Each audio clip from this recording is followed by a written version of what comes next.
Hello everybody, welcome back to another video, and today we're going to be doing another video in my new series called basically the Why I Love Blank series.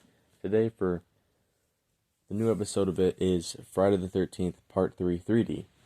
So I said in the last episode when I was defending A Nightmare on Elm Street Part 5, I said that I was going to be making a Friday the 13th video where I was defending it. And I'm probably going to have a few of these up because there's two movies I think in this franchise that I think I can defend.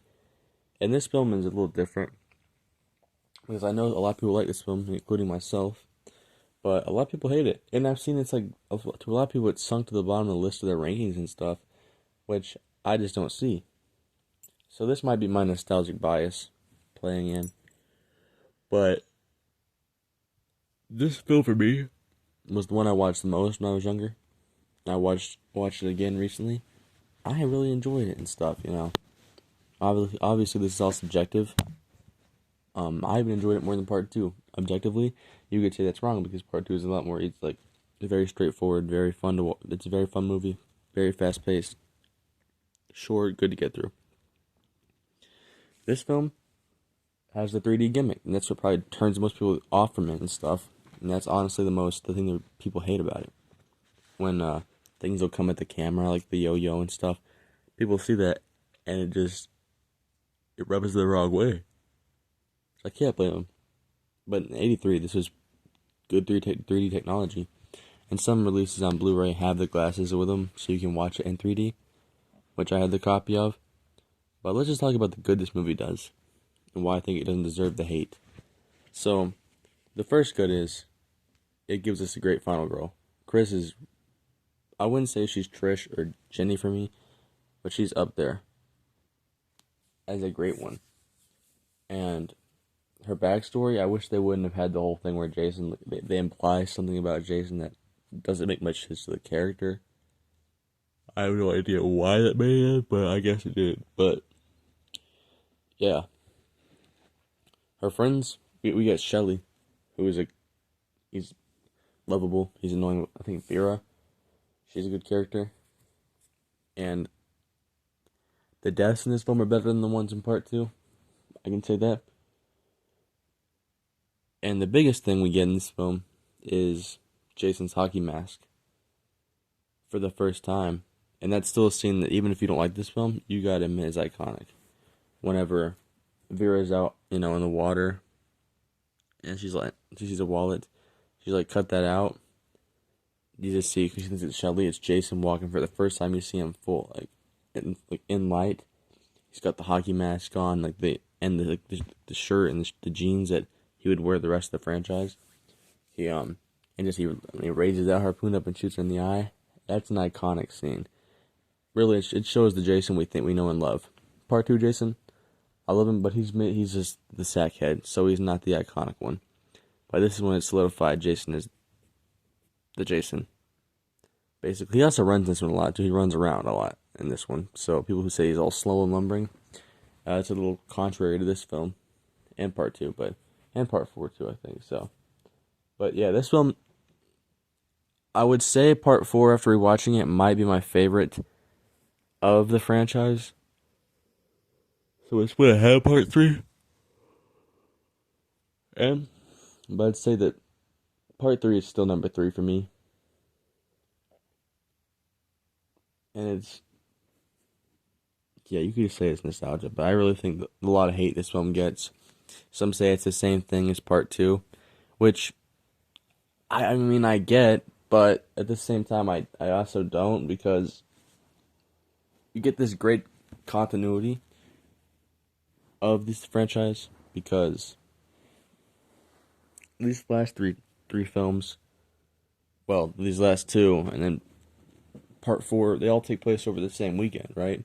So you get this really good continuing story from Part 2 to Part 4. And Part 4 changes script, yeah, but this one does some different things too. For example, we get the bikers. And the one difference I think is this film was filmed at in California compared to the New Jersey where the first two were filmed. So that's a big difference. And another difference is the the kids are they're just coming out for a weekend to party. They're not coming out because they're counselors, and that's interesting, kinda. So I mean, I know I'm not giving it the best case for why you shouldn't hate it, but for some, it's the Friday the 13th formula done really good. This one does it great to me. We get Jason in the traditional sense, what you want out of a Jason, and you get a good final girl. You get somewhat likable characters, some are forgettable, and overall, just it does the formula great.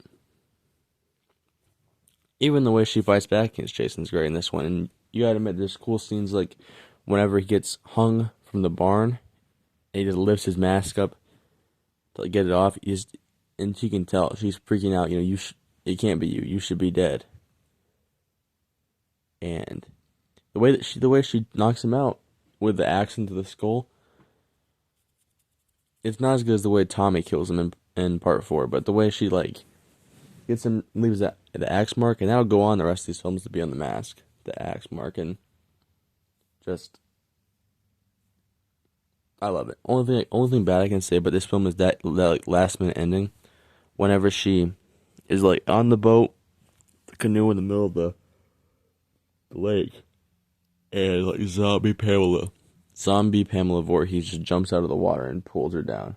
That to me is just it's a big rip off of part 1, honestly. And I mean, I don't. That's the one part I've never liked about it. But besides that, I love this film, and I don't think I'll say. And this next thing's about part 4, but the next thing I'll say is, Chris, our final girl. I didn't even realize that when I was younger, but whenever the final chapter starts and they're in the hospital, where Jason's, what is it? I forget the name of the hospital, but Wessex or something. You can see in the room a girl crying next to her parents and stuff. So I think that's implied to be Chris. I never even knew that until I heard about it in a video when I watched it again. I noticed it, and yeah, it's not Dana Kimmel, who does great and as Chris, but it's supposed to be her, I guess. But yeah, and there was that one deleted ending or something where it was the dream scene was where Jason decapitates Chris, but they cut that out because it looked stupid or something. And I'm kind of glad. And the reason I think people say that this film feels a lot like part 2 is because of the directing. Steve Miner came back to direct this one, who was the production assistant. He was the assistant producer or something, an assistant director on the original, and then directed part 2 and directed part 3. So he came back for his second directorial film in this franchise. So that's why the tone feels a lot similar to me, but that kind of makes it good, because if you watch this, it's like a continuing story of part 2. If you watch these back to back, kind of like how people watch Halloween 1 and 2 as their own continuing story, I feel like it benefits it very good if you consider this Friday part 2 and part 3 like the same film. Besides Jason Designs, it really works really good. But just give it a try. Give it a try. I mean, I feel like this video wasn't as hard to make as the Elm Street videos, because most people love this film. There's some people who hate it, but with the Elm Street series, the movies I defended, Dream Master and Dream Child, most people like Dream Master, but think it's too campy. And a lot of people hate Dream Child, because I don't. I love both those films, so that's why I made those. And I hope this video gives you a new perspective, or a new chance to go back and watch part 3. Because if you go in with an open mind, I think you'll enjoy it. But until next one, I love you guys. Christ loves you. Stay blessed.